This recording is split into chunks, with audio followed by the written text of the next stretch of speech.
The term cultural appropriation is somewhat tautological. Without appropriation, no culture can exist, which may be their goal.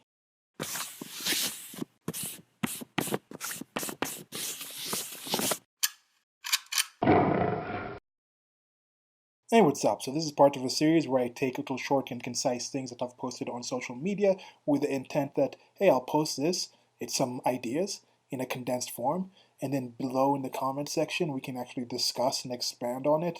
And that's what I do, and I decided, hey, let me make some audio or some audio visual versions. And that's what this series is about. So on to the one for today. The term cultural appropriation. I've made separate videos about this, and this is a bit of a callback back to an idea that I had where I said, all life is appropriation.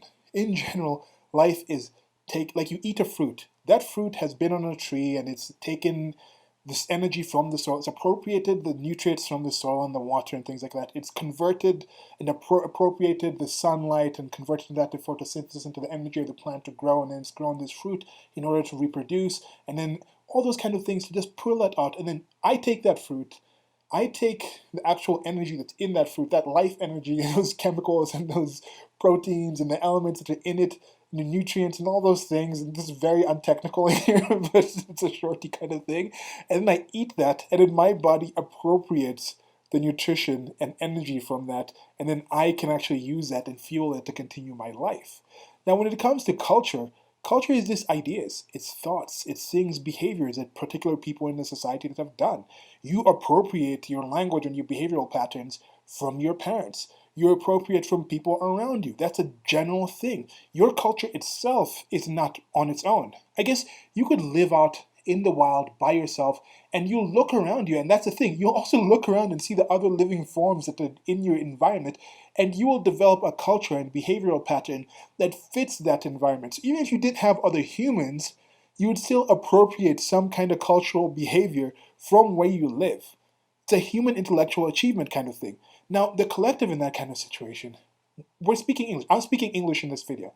I did not invent English. Some Englishmen way back in the day invented it, and then it was called English, and then those people were called Englishmen. What came first, English or the Englishman? You know, the whole chicken before the egg kind of situation. What came first? Well, the building blocks that created English were existing before Englishmen ever existed. So now, can Englishmen say, oh, you guys are appropriating our culture, you can't be speaking English, it's not okay to do that?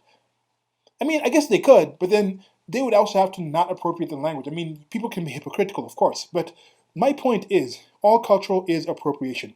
Humanity gets forward. We advance due to being able to share and live and stand on the shoulders of the giants that came before us. Because they went through certain things, they learned certain things, they passed that information down. We don't have to relearn these things because we can just appropriate that knowledge and awareness from those people and adjust on it and build on it. Because of that, that is why we get advancement. That is why we go on. That is why new things happen. But when I look at this, these people who are anti-cultural appropriation, don't learn this, don't do this is ours, this is not yours, and things like that. There's a hypocritical aspect of that. But there's an added aspect where some of them do not want humanity to go on. Some of them are anti-human. Some of them despise humanity for various reasons, and much of it I think comes from the way they were raised as kids and they had certain issues with it. Because in general, if they just disliked it, I think most situations they would just end themselves and take themselves out of the situation. But to get to the point where they want other people to go down with them, it might be a cry for help. It might be a kind of situation where there's even an intense kind of dislike where like I'm getting back at these people. But many of the people who are anti-cultural appropriation in that sense, some, I don't want to say many because I think many would be over 50%, but a group of them, a subset of them, actually are doing that because they don't want humans to go along. They don't want things to get better. Maybe they feel if things get better, that will be worse for me because things haven't gotten better for me, so they shouldn't get better for anyone else. And damn you all! And if I'm going down, if I'm going to suffer, everybody else should suffer too. And that's a horrible type of thing. Appropriate away. Appropriate this video. Appropriate the ideas in this video. Like them. Share them to other people so they can appropriate them too. And subscribe so you can come back and appropriate more videos when I make them. Till next time. Till that time, next time, whatever. Make up some new words and you can appropriate those too. Goodbye.